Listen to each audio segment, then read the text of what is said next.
Cilat janë zhvillimet në Ankara dhe pra Kosova nuk ka ndonjë përfaqësues kësaj radhe aty?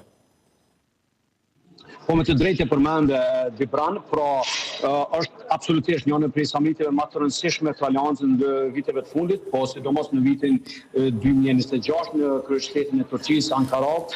ka masa të shtuara të jashtëzakonshme që nga dita e djeshme edhe sot. Gjithashtu ka fokus të jashtëzakonshëm të mediave ndërkombëtare, sepse përmendën të teme të drejtë, pra janë 2-3 tema Dibran prej asaj se çfarë është në agjendën zyrtare. Natyrisht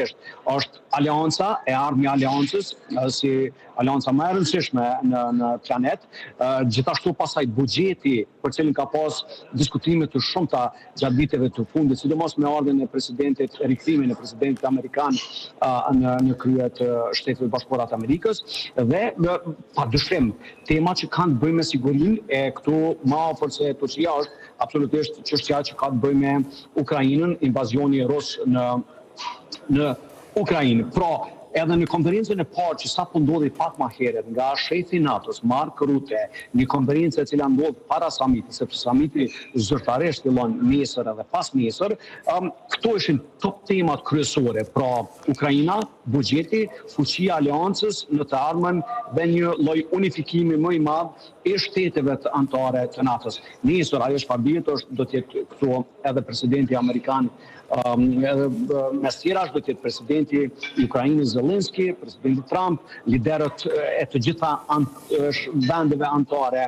të NATO-s. E përmendëm të drejtë, unë kam raportuar, ka qenë kjo një çështje që është diskutuar. Kësaj radhe NATO ka ftuar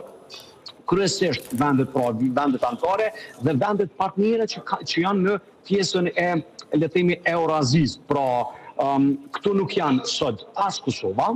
as Bosnia Hercegovina, zyrtarët përfaqësuesit e këtyre shteteve, e as nga Serbia, pak të nuk kemi pa ndonjë le të themi informat, sepse nga ajo çfarë unë kam parë dhe vërtetuar nuk ka përfaqësues nga Bosnia, dihet, dhe nga Kosova.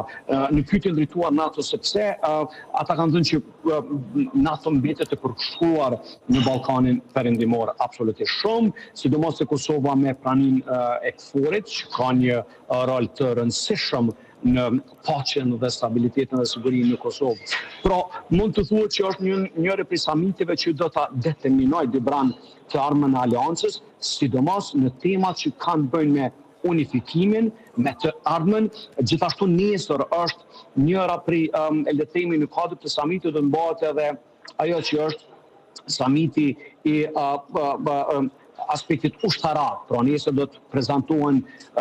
përveç armatimeve të ndryshme platforma, marrëveshje të mëdha, të cilat shtetet anëtare të NATO-s do t'i paraqesin para aleatëve, liderëve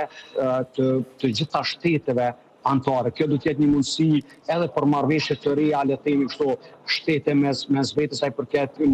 forcimit të ushtrisë, inovacionit, bashkëpunimit e tjera. Po shpresoj që në të ardhmen në samite të tilla mund të jetë edhe Kosova, jashtëzakonisht një mundësi shumë e mirë sa i përket le të themi forcimit të bashkëpunimeve, sidomos në aspektet e shteteve specifike dhe të veçanta. Mete, përmende